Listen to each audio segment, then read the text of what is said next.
Good evening, everybody. Well, as you've got English too hard, as you've guys, I give up. Nah, just kidding. As you guys have noticed, I didn't upload any recent vlogs, and that was mainly because, earlier before, I had my grandpa come over here. He accompanied me while I was going to the MMA sessions. So I definitely had a companion that I didn't want it to,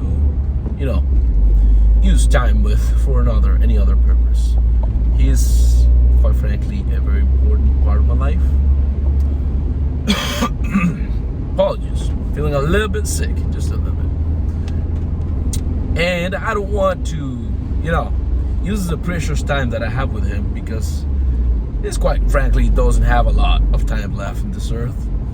So I want to use the most out of it, the most out of what I have with him. And yeah, basically, I didn't record anything because I was literally speaking to him while we were doing our, go trips to the fight gym. And then the ones that I did record were because they were early mornings. I'm sorry again. There were early morning workouts that I went to.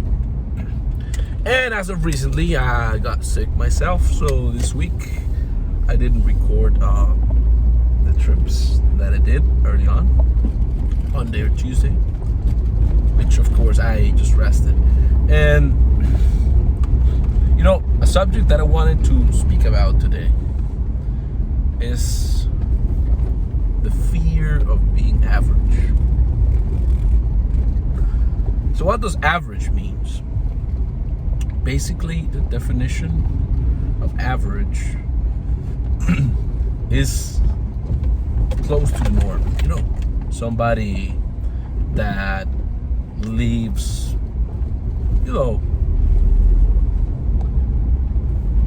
a standard life, which is considered not too wealthy, not, I guess, too poor, because it really depends. Like, if there's a lot of rich people, if there's few rich people and a lot of poor people, like the world is right now, the average will be, a lot lower. Not like a middle class. Actually, middle class is a higher percentile. But yeah, basically, average is common. Average is something that you can find anywhere. It's something that is not special at all, There's no effort. It's moving a lot. You guys gotta apologize me for this one, but yeah. So average, is basically nothing too special, nothing too different, nothing that stands out. That is average. And some people are just fine living average, with their feeling, having an average body, having an average life. Like, sure, they don't have, they say they don't have deep desires, but I'm gonna be real with you, that is just pure cope, because it's way easier to say that I don't have high expectations of my life and say that you're happy with what you have, than to say the truth that you're just not happy with what you have because you failed to attain a higher level of life. And not just socioeconomically, but spiritually, and with all the other subjects that pertain to it. So yeah, basically, it's a life that the masses have, if you go by that definition. So, what is the fear of average? I would say the fear of average is stems from a desire to be common, to be like everybody else, to be another one of the herd, someone that doesn't stand out, someone that just, remains down there with the other piles of people. And what significance does one life has if it is average? It's just like anybody else at your time. There aren't really that many achievements that could be attributed to your life in its fullest. That's something quite sad, if I'm being real with you. There's this one phrase that stuck with me, which is, what the worst fear is that I have? I mean, personally, I'm Christian, Catholic Christian, so I believe in God. And basically, biggest fear that I have is dying, going to heaven, and then having God tell me, Francisco, is this you?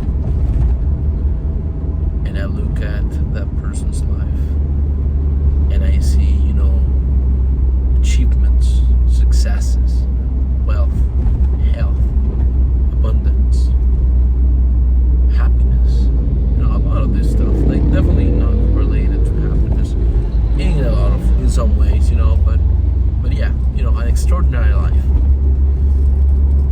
And then me saying, oh man, that's definitely not me, God.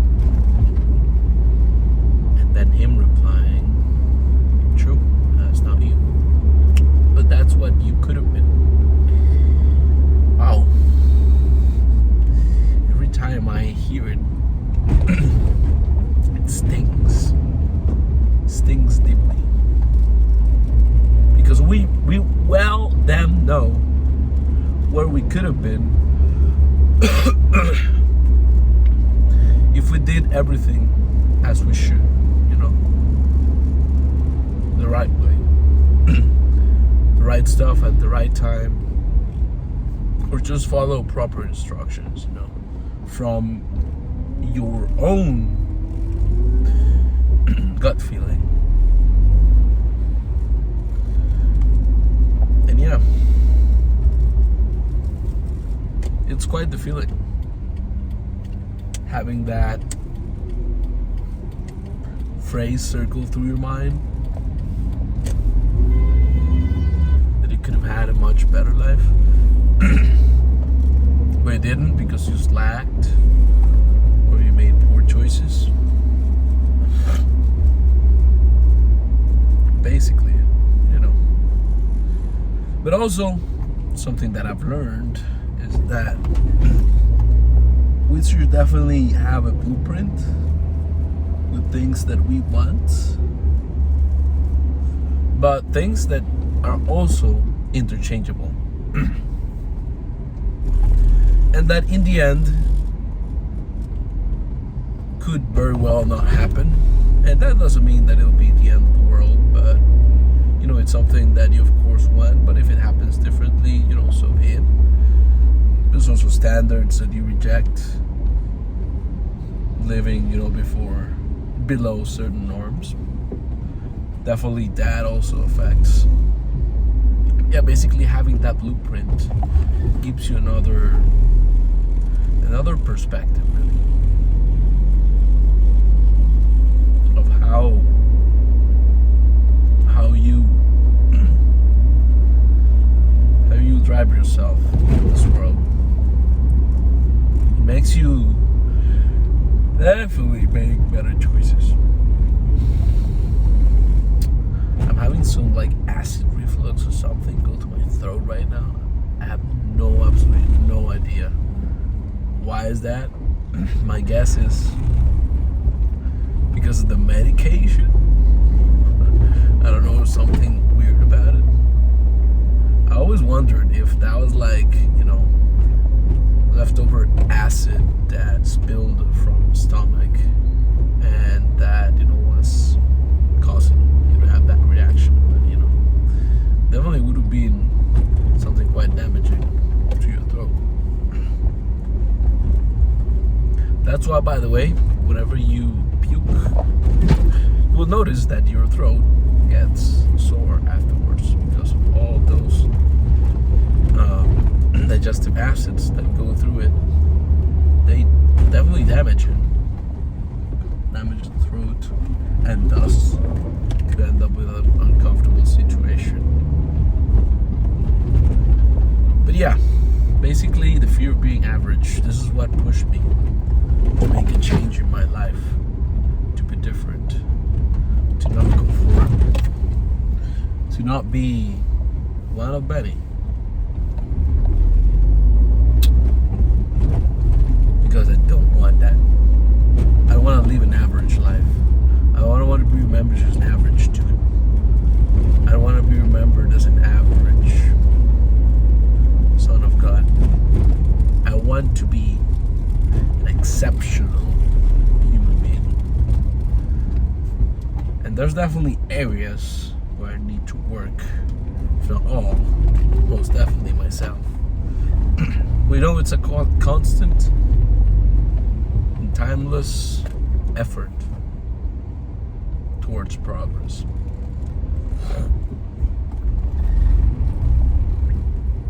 And all that matters to me, it's that I'm getting closer each day.